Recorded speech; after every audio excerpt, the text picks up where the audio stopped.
people need to get used to the idea of converting their everyday habits into worship. This is something Ibn al-Qayyim talks about a lot. For the person who's kind of heedless, their worship becomes habit, right? Mechanical motions, tasbih.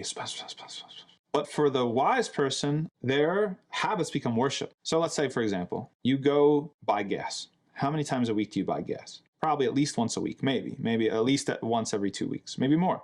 Where do you go? What are the factors that shape your decision for where to go buy gas? Are you just going to the place that has the cheapest gas? Is there one particular gas station that's owned by a Muslim and one that's not? Would you choose the one that's owned by a Muslim over the one that's not, even if it was more expensive? If there's one that's owned by a Muslim and he doesn't sell lottery tickets or alcohol, would you prioritize that one over the other two, even if it was more expensive, right? Very, very easily, how we spend our money has ethical dimensions. We are too caught up in, usually in North American Muslim scene, into just getting the best deal. We want the, especially if it comes from another Muslim, we want the fi sabilillah discount. We want the brother, we're brothers in the faith, I should get it for cheaper. Instead of thinking, I have the opportunity to worship Allah with my money and help this person earn a livelihood. Keep this person in business. We're too selfish for that right now. We think, what can I get? What am I getting out of it? What's my bottom line? There's an amazing story of Abdullah ibn Abbas,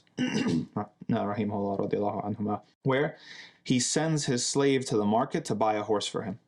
And the slave, he goes and he negotiates a price, and he negotiates a really, really good price. He haggles, he talks him down. And he comes back to Abdullah ibn Abbas and he tells him, look, I got this great horse. I haggled the price way down for you. Okay, Abdullah ibn Abbas says, okay, you did a great job. Thank you very much. He comes to the market to collect the horse and to deliver the payment. He sees the horse and he tells the seller of the horse, he says, what did you agree to pay for this? And he tells him the price that he had agreed to. And he said, that's too low. He said, I'm going to give you more. I'm going to give you this much. And the buyer's like, okay, well, that's crazy, but sure, right? Okay, I'll agree. Who's going to turn down extra money? Abdullah ibn Abbas kept on saying, that's not enough. I'm going to give you more. That's not enough. I'm going to give you more. And he kept on bumping up the price, bumping up the price, bumping up the price, until it was more than the seller originally asked for. The seller was embarrassed at a certain point.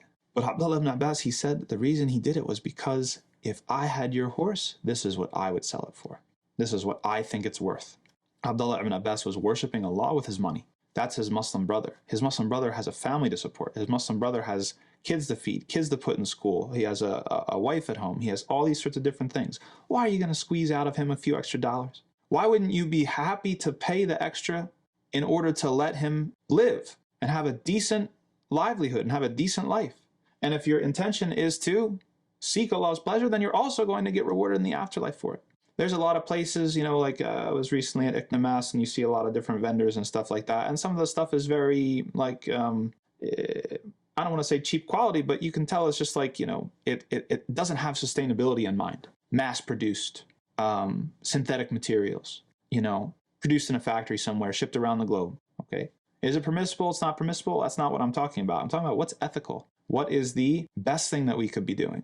Whereas if you put your money into something that is handcrafted, it's from people that you can actually go and visit and see the individuals who are making this and ensure that they have a decent livelihood and that they're paid well, and that to the end of it. Are you going to pay more? Of course you are. But if you have the right intention, you'll be worshiping Allah with your money.